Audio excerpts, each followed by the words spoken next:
नायरा की शादी को अभी 4 दिन ही हुए थे, लेकिन दोनों में कोई पति पत्नी के संबंध नहीं थे। कार्तिक ने पहले ही दिन नायरा को बता दिया था कि वो प्रिया नाम की लड़की से प्यार करता है। वो जिंदगी भर उसी से प्यार करता रहेगा। वो सुहाग सेज पर अपने पति का इंतजार कर रही थी। हर आहट पर उसका दिल जोरों से धड़कने लगता। वो आने वाले सुखी दाम्पत्य जीवन के बारे में सोच रही थी। कार्तिक को कमरे में आता देख उसका दिल जोरों से धड़कने लगा था। उसने झट से अपना चेहरा घूंघट में छुपा लिया। उसने सोचा था कि कार्तिक उसके सामने बैठ घूंघट उठाएगा, उसकी खूबसूरती की तारीफ करेगा, कुछ मेरे बारे में पूछेगा, कुछ अपने बारे में बताएगा। लेकिन कार्तिक ने कमरे में आते ही बड़ी ही बेरुखी से कहा, मुझसे कोई आस मत लगाना। मेरे जीवन में कोई है जिसे मैं बहुत चाहता हूँ। तुम चाहो तो अपने घर वापस जा सकती हो। मैं तुम्हें खर्चा देता रहूँगा। कार्तिक ने अपने मन की बात नायरा से कह डाली। उसके मन में एक बार भी ख्याल नहीं आया कि मैं जिसे जीवन साथी बनाकर लाया हूँ उसके लिए भी मेरे कुछ कर्तव्य हैं। पति के इस व्यवहार से नायरा के सारे सपने एक ही पल में टूट गए। खर्चे देने की बात सुनकर नायरा को समझ आ गया कि कार्तिक शादी के बंधन से छुटकारा पाना चाहता है और वो इसके लिए किसी भी हद तक जा सकता है। अचानक उसकी जिंदगी में तूफान आ गया था। उसके सारे सपने टूटकर चकनाचूर हो चुके थे। उसने अपना घूंघट उठाया और कार्तिक से कहा कि आप मेरी एक बात मानेंगे। कार्तिक ने बिना उसकी तरफ देखे कहा, मुझे मालूम है अब तुम रोना धोना करोगी कि तुमने मुझसे शादी क्यों की, मेरा जीवन बर्बाद कर दिया। तुम कुछ पूछो इससे पहले ही मैं तुम्हें बता देता हूँ, मैं तुम्हें अपनी पत्नी कभी स्वीकार नहीं करूँगा। मैंने शादी माता पिता के दबाव में की है। बिरादरी, जात पात, इन सब दकियानूसी बातों के कारण प्रिया से शादी नहीं हुई। माता पिता ने आत्महत्या करने की धमकी दे दी। तुमसे जबरदस्ती शादी करवा दी। मैं कभी भी तुम्हारी ओर नहीं देखूंगा, समझी। उन्हें क्या लगता है, शादी कराकर प्रिया से मुझे दूर कर दिया। मुझे प्रिया से कोई दूर नहीं कर सकता, तुम भी नहीं, भगवान भी नहीं। नायरा ने कहा, मैं आपसे सिर्फ इतना कहना चाहती हूँ कि मेरे माता पिता ने अपने जीवन भर की कमाई मेरी शादी में लगा दी। मेरी छोटी बहन अभी पढ़ रही है। मैं नहीं चाहती कि मेरे कारण मेरे माता पिता दुखी हों। तो क्या आप कुछ समय तक मेरे और मेरे परिवार के सामने मुझे पत्नी का झूठा दर्जा दे सकते हैं?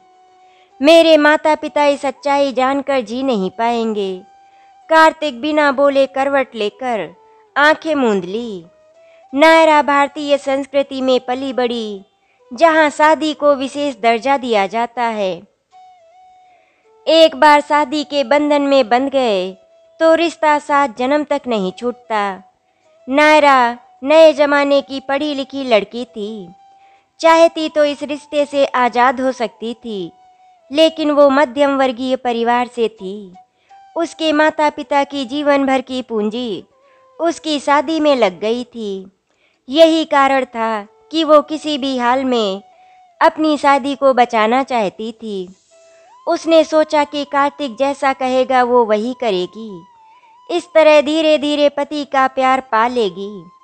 दिन गुजरने लगे पर कार्तिक ने नायरा की तरफ आंख उठाकर नहीं देखा। कई बार नायरा कार्तिक से बात करने की कोशिश करती, पर उसकी सारी कोशिशें व्यर्थ जा रही थी। कार्तिक जितना बेरुखी से बात करता था, नायरा का प्रेम उसके लिए बढ़ता जा रहा था। कार्तिक के बिना नायरा के लिए दिन पहाड़ और रात काली बला की तरह लगने लगी थी। नायरा को विश्वास था कि वो कार्तिक को एक दिन पा लेगी। वो अपने सास ससुर का भी ख्याल रखती है। कई बार कार्तिक की माँ नायरा को उदास देखकर पूछ लेती कि कार्तिक का व्यवहार उसके प्रति कैसा है। दोनों में सब ठीक चल रहा है ना? नायरा आंखें झुका लेती, सिर्फ गर्दन हाँ में हिलाकर जवाब देती। माँ को संदेह हो रहा था, लेकिन संकोच से वो कभी खुलकर बात नहीं कर पाई। इसी तरह शादी को 6 महीने और निकल गए। कार्तिक तो अपने प्यार के पास था, इसीलिए उसे किसी और का दुख महसूस नहीं हुआ। लेकिन नायरा अपने पति के प्यार को पाने के लिए तड़प रही थी। उसकी हर कोशिश नाकाम होती जा रही थी। नायरा का शांत व्यवहार उसे मनमानी करने के लिए और बढ़ावा दे रहा था। अब वो काम की अधिकता का बहाना करके रात को घर नहीं आता था। कार्तिक के आए दिन रात को बाहर रहने के कारण वो परेशान हो गई। उसे लगा कि सास ससुर से बात करनी चाहिए, कहीं वो गलत रिश्ते में तो नहीं है, हो सकता है वो लड़की ठीक ना हो। यही सोचकर एक दिन नायरा ने अपने सास ससुर के साथ बात करने का निश्चय किया। उसने संकोच करते हुए अपनी सास से कहा, माँ जी, मैं आपसे कुछ कहना चाहती हूँ। हाँ बोल बेटी, नायरा बोली। माँ जी, हमारी शादी को 6 महीने हो गए, लेकिन ये मुझसे बात तक नहीं करते। हमारे बीच पति पत्नी वाले कोई संबंध नहीं है। मैंने आपके बेटे के साथ बात करने की बहुत कोशिश की, लेकिन वो मेरी तरफ नज़र उठाकर भी नहीं देखते। बेटा, मेरा बेटा आजकल के लड़कों जैसा नहीं है, थोड़ा शर्मीला है। थोड़ा वक्त दे दो, सब ठीक हो जाएगा। नहीं माँ जी, उन्होंने मुझे पहली रात में ही बता दिया था कि वो किसी और को प्यार करते हैं। आपने उनकी शादी जबरदस्ती मुझसे कराई है। नायरा की सास के पास अब कोई उत्तर नहीं था, लेकिन नायरा का सब्र टूट चुका था। अपनी जिद में उन्होंने शादी तो कर ली, लेकिन मैं उनकी ब्याहता ना बन पाई। वो तो अपनी प्रेमिका के साथ हैं। मेरा जीवन बर्बाद हो गया। मेरी शादी की सच्चाई जानकर मेरे माता पिता का क्या हाल होगा, आप बताइए। नायरा अपने आंसू रोक न सकी। उसकी बातें सुनकर ससुर जी कमरे में आ गए। हाथ जोड़कर माफ़ी मांगते हुए बोले, मैंने सोचा तुम्हारे जैसी सुंदर सुशील पत्नी पाकर वो उसे भूल जाएगा, लेकिन उसकी बुद्धि खराब हो गई है। बेटी, थोड़ा सब्र रख। मुझे मालूम है वो लड़की सही नहीं है। मेरा बेटा उसके प्यार में अंधा हो चुका है। मुझे विश्वास है एक दिन झूठे प्यार में ठोकर खाकर तेरे पास ही लौट कर आएगा। नायरा ने कहा, पिताजी, अब सहा नहीं जाता। मुझे भी इनको लेकर चिंता रहती है। कभी तो मन होता है माता पिता के पास वापस लौट जाऊं। सास ससुर ने उसे बहुत समझाया और कहा, जहां 6 महीने काट लिए, हमारे कहने पर कुछ समय के लिए और रुक जाओ, शायद सब ठीक हो जाए। हम बात करेंगे उससे। अगले दिन नायरा बाजार जा रही थी तो उसने देखा कि कार्तिक एक सांवली रंग की लड़की के साथ है। वो उसके पीछे पीछे जाने लगी। उसने देखा कि वो एक सकरी सी गली के छोटे से घर में घुसे और दरवाजा बंद कर लिया। नायरा बड़ी तेजी से उस तरफ बढ़ी। वो दरवाजे के बाहर खड़ी हो गई। वो दरवाजा खटखटाने जा रही थी पर रुक गई। दोनों की हंसी सुन वो बेचैन हो रही थी। वो सोच रही थी कि वो दरवाजा खटखटाए या दोनों का बाहर आने का इंतजार करे। उसकी आंखों से आंसू बह रहे थे। उसको ऐसा लग रहा था जैसे उसके प्राण निकल जाएंगे। अपने पति को किसी और के साथ में देख पाना बड़ा मुश्किल हो रहा था। वो सोच रही थी कि प्रिया बहुत खूबसूरत होगी, लेकिन वो एक साधारण नक्श वाली सांवले रंग की लड़की थी। आज प्रिया को अपने पति के संग देखकर वो अपने आप को बहुत बदसूरत अनुभव कर रही थी। उसे ऐसा लग रहा था जैसे संसार की सबसे कुरूप महिला है वो, जो अपने पति को ना पा सकी। काफी देर नायरा घर के बाहर खड़ी रही, उनके आने का इंतजार करती रही। उसके मन ही मन में सोच लिया था कि आज वो प्रिया से अपने पति को वापस मांग कर रहेगी, साफ साफ उसे अपनी जिंदगी से चले जाने के लिए कह देगी। थोड़ी देर बाद दोनों बाहर हंसते हंसते आए। कार्तिक नायरा को सामने देखकर थोड़ा घबरा गया। तुम यहाँ क्या कर रही हो? नायरा ने उसकी तरफ देखा। अरे तुम मुझे पहचानते हो? कार्तिक ने उसे घूरते हुए कहा। क्यों नहीं, तुम मेरी बीबी हो। नायरा भी थोड़ी ऊंची आवाज करके बोली। कभी बीबी को एक नजर उठाकर भी नहीं देखा। तुम्हें यहाँ का पता कैसे मालूम हुआ? कार्तिक उसकी बात काटते हुए बोला। मैं बाजार जा रही थी, तुम्हें देखा तो तुम्हारे पीछे पीछे आ गई। तुम मेरी जासूसी कर रही हो? नहीं, मैं ऐसा क्यों करूंगी? मुझे तुम्हारी जासूसी करने में कोई दिलचस्पी नहीं है। कार्तिक ने कहा। मैंने तुम्हें पहले दिन ही बता दिया था कि मेरी जिंदगी में कोई और नहीं आ सकता, फिर आज ये सारा ड्रामा क्यों? नायरा अपने आंसुओं को रोक न सकी। तुमको मेरी तकलीफ ड्रामा लग रही है, कार्तिक बोला। मैंने तुम्हें हाथ भी नहीं लगाया और हम दोनों के बीच कोई पति पत्नी का रिश्ता भी नहीं है, तो कपट कैसा? नायरा बोली। अपनी ब्याहता को ना छूना, इससे बड़ा कोई अपमान नहीं। सुहागन होते हुए भी अपनी पति का प्यार ना पा सकी, इससे अधिक कोई प्रताड़ना नहीं। मेरे लिए मेरा पति मेरा नहीं। आज नायरा सारी शर्म छोड़ चुकी थी। आज वो अपना हक लेना चाहती थी। उसका सब्र का बांध टूट गया। लोगों की भीड़ इकट्ठा हो चुकी थी, लेकिन नायरा को किसी की कोई डर नहीं था। तुम्हें इसे छोड़कर अपनी पत्नी के पास वापस आना होगा। तुम्हें मेरा बनना होगा, नहीं तो मैं अपनी जान दे दूंगी, नायरा ने सबके सामने धमकी देते हुए कहा। लेकिन कार्तिक ने नायरा की कोई परवाह नहीं की। वो बोला, तुम्हारा जो मन हो वो करो, लेकिन मेरा पीछा छोड़ो। नायरा रोते रोते प्रिया से बोली। मैं तुम्हारे आगे हाथ जोड़ती हूँ, मेरा पति मुझे लौटा दो। तुम जो कहोगी वो करने को तैयार हूँ। बोलो, क्या लोगी तुम मेरे पति को छोड़ने का? प्रिया के चेहरे पर जीत की खुशी थी। नायरा को तड़पते देख वो खुश थी। उसे नायरा पर बिल्कुल दया नहीं आई। वो हंसकर बोली, क्या तुम अपनी सुहाग की चूड़ियां मुझे दोगी?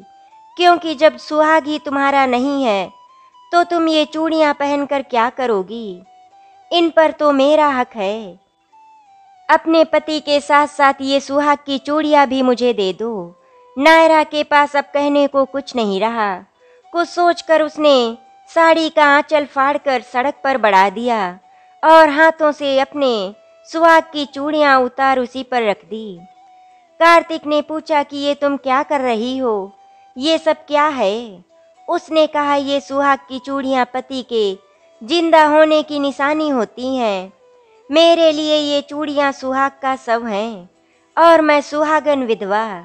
नायरा की हालत देखकर लोगों की आंखें भीग गईं, लेकिन पत्थर दिल प्रिया ने बड़ी बेशर्मी से वो चूड़ियां उठाई और कहा, इन सुहाग की चूड़ियों में मैं जान डाल दूंगी, और कार्तिक का हाथ पकड़कर आगे निकल गई। नायरा वहीं बैठे अपने सूने हाथों को देख रही थी। प्रिया की ये हरकत कार्तिक को बहुत बुरी लगी।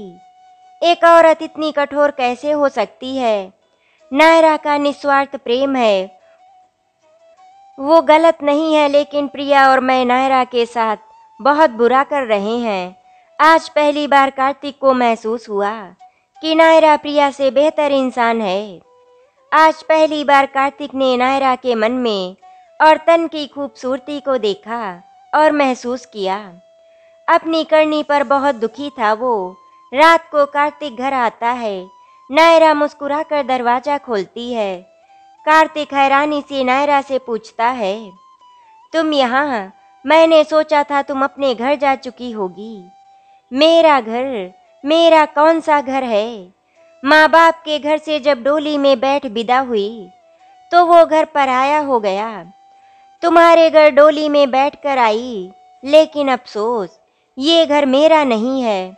शायद लड़कियों के घर नहीं होते, मायके में रहती है पराई अमानत बनकर।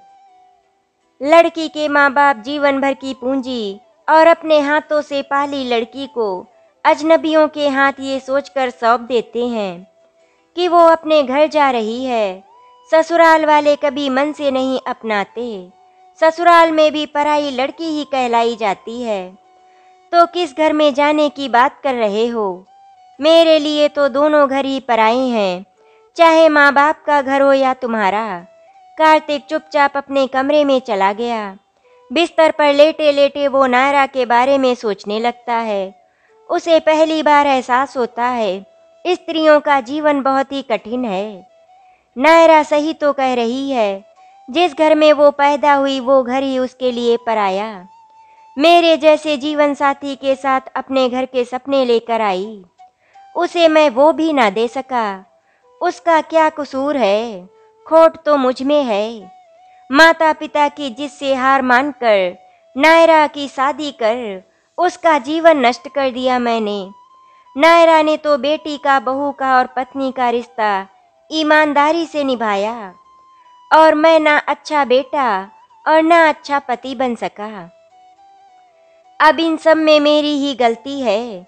लेकिन प्रिया का व्यवहार नायरा के प्रति अच्छा नहीं था। नायरा में कितनी करुणा थी, लेकिन प्रिया का व्यवहार इतना रुष्ट था। वो असमंजस में था, वो क्या करे। उसे अपनी गलतियां नजर आ रही थी।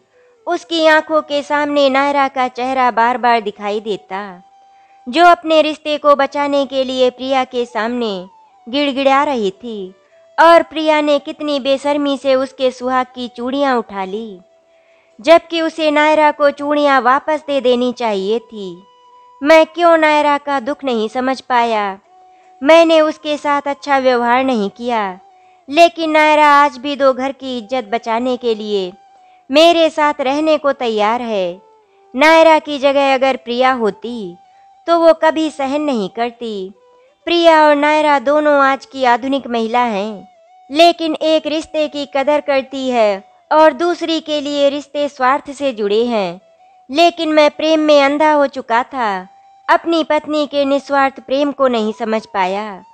अब मैं जान चुका हूँ, नायरा से बेहतर जीवन साथी कोई नहीं हो सकता। कार्तिक रात भर नायरा के बारे में सोचता रहा, और फिर न जाने कब उसकी आंख लग गई। जब वो सुबह उठा कमरे से बाहर आया तो नायरा कहीं दिखाई नहीं दे रही थी। उसने अपनी माँ से पूछा, नायरा कहाँ है? माँ गुस्सा दिखाते हुए बोली, मैंने रात को तुम्हारी बातें सुन ली थी, और जब मुझे सारी बात पता चली तो मुझे नायरा के लिए बेहद दुख हुआ। आज की आधुनिक महिला जो छोटी छोटी बातों पर ससुराल छोड़कर मायके चली जाती हैं, वही जिसके पति ने पहली रात ही उसे ठुकरा दिया हो, उसके बावजूद वो अपने माता पिता के लिए तुम्हारे साथ रिश्ता निभा रही थी। वो हीरा थी, लेकिन तेरी आंखें बंद हैं। तू बदकिस्मत है जो हीरे को छोड़कर उसको अहमियत दे रहा है। अब हम अपनी गलती सुधारना चाहते हैं। मैंने और तुम्हारे पिताजी ने ये फैसला लिया कि उसके पिता को वो सारी धनराशि दूंगा जो उन्होंने नायरा की शादी में खर्च की है। अब वो तुम्हारे साथ नहीं रहेगी, तुम उसे तलाक दे दो। हम गलत थे जो तुम्हारे जीवन पर अपना अधिकार समझा। आज समय बदल चुका है। बच्चों को अपने फैसले स्वयं लेने चाहिए। हमारी जिद ने नायरा का जीवन बर्बाद कर दिया, लेकिन वो पढ़ी लिखी संस्कारी महिला है। तेरे माँ बाप ने उसे यहाँ से चले जाने के लिए विनती की थी, इसीलिए सुबह वो अपने मायके चली गई है, लेकिन जाने से पहले तुम्हारे लिए एक तोहफा दे गई है। माँ अपने कमरे से एक बैग ला कर देती है। कार्तिक जल्दी से उसको खोलता है। उसमें चुनरी, सिंदूर की डिबिया और एक लेटर था। कार्तिक जल्दी से लेटर पढ़ने लगता है। उसमें लिखा है, शादी के समय ये चुनरी और सिंदूर माँ जी ने मुझे सुहागन का आशीर्वाद देते हुए दिया था। मैं ये खो चुकी हूँ।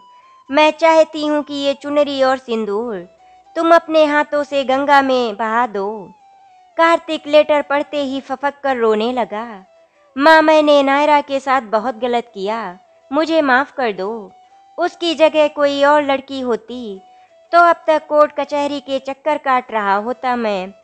प्रिया के व्यवहार को देखकर मैं कल ही जान गया था कि वो स्वार्थी है।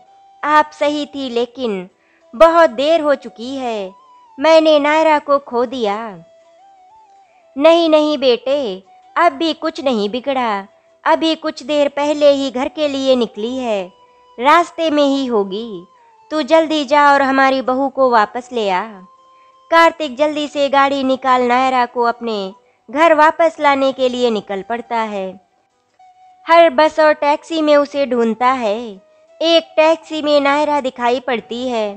कार्तिक तेजी से गाड़ी आगे करते हुए ड्राइवर को गाड़ी रोकने का इशारा करता है। टैक्सी रुकती है। कार्तिक नायरा से कहता है, नायरा मुझे बिना बताए जा रही थी। नायरा कार्तिक को देखकर हैरान थी। कार्तिक ने अपनी बात दोहराई तो नायरा ने भी जवाब दिया, तुम्हारे साथ रहने का कोई कारण भी तो नहीं है। कार्तिक ने नायरा पर हक जताते हुए कहा, तुम जल्दी टैक्सी से बाहर आओ। नायरा बिना जवाब दिए टैक्सी ड्राइवर को चलने के लिए कहा। ये देख कार्तिक ड्राइवर को पैसे देते हुए नायरा का हाथ पकड़कर टैक्सी से उतारकर कार में बिठाता है। नायरा ने गुस्से से कहा, ये तुम क्या कर रहे हो? कार्तिक बोला, तुम कहीं नहीं जा रही हो, सुना तुमने, पर तुम्हारे साथ रहने का कोई कारण भी तो नहीं है। कार्तिक ने कहा, तुम मेरी पत्नी हो, लेकिन तुम्हारा प्यार मैं नहीं हूँ कार्तिक। लेकिन नायरा, मैंने असली प्यार की पहचान कल की है।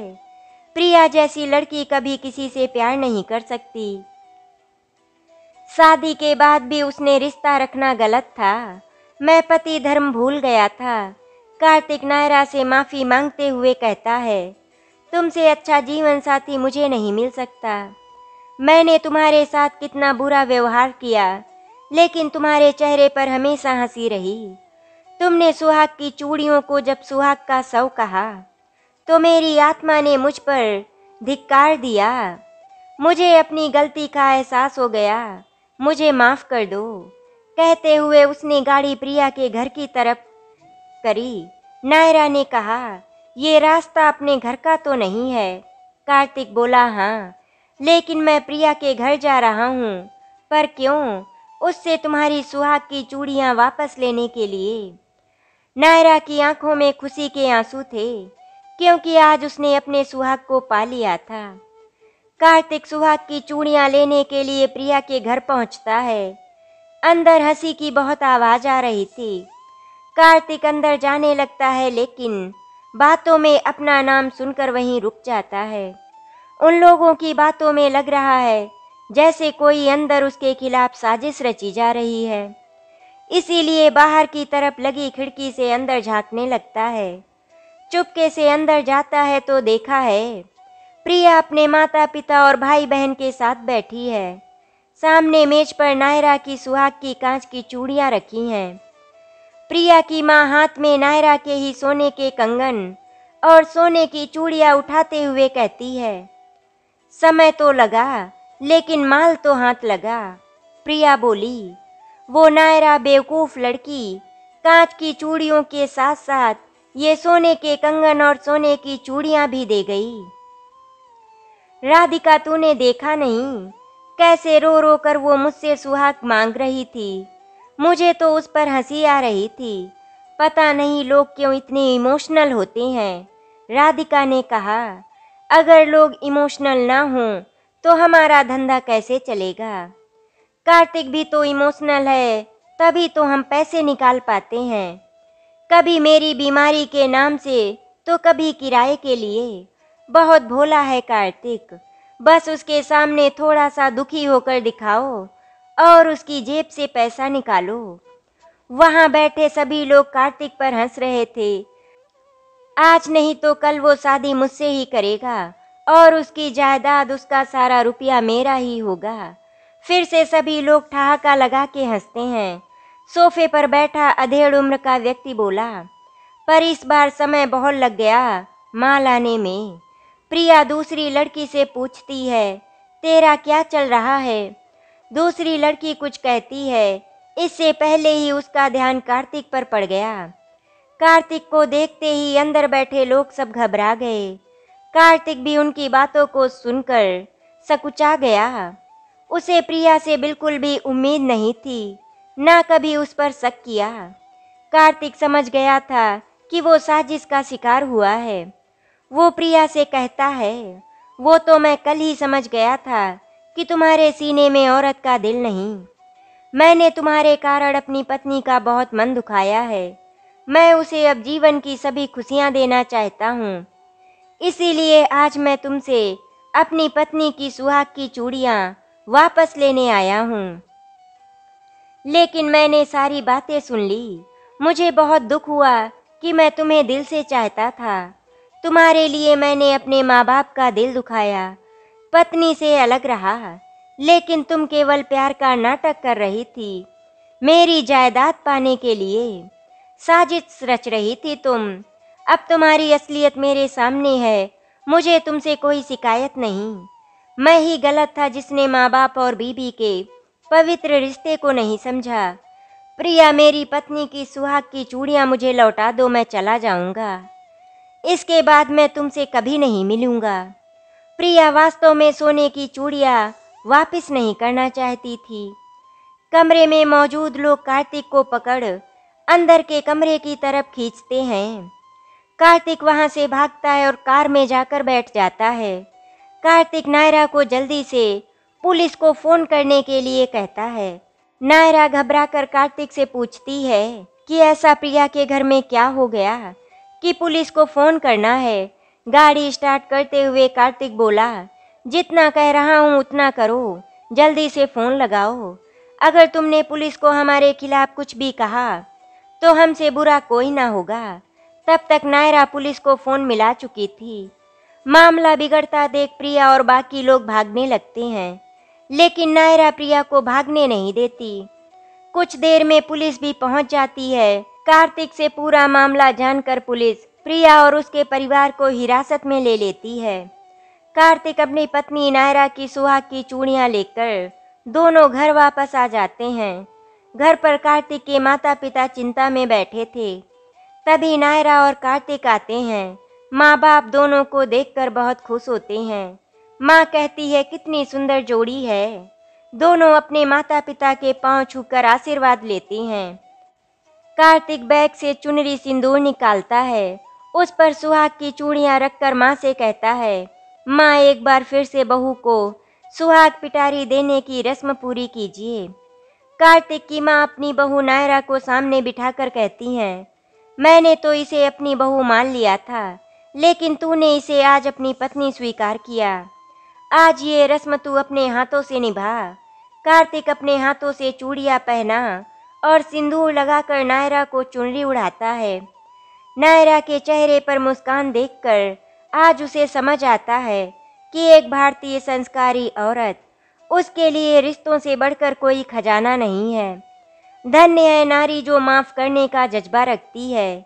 ये जज्बा पुरुषों में कम दिखाई देता है। आशा करती हूँ आपको हमारी कहानी अच्छी लगी होगी। अगर आपको हमारी कहानी अच्छी लगी तो वीडियो को लाइक एंड शेयर करें, चैनल को सब्सक्राइब करें। वीडियो देखने के लिए आपका धन्यवाद।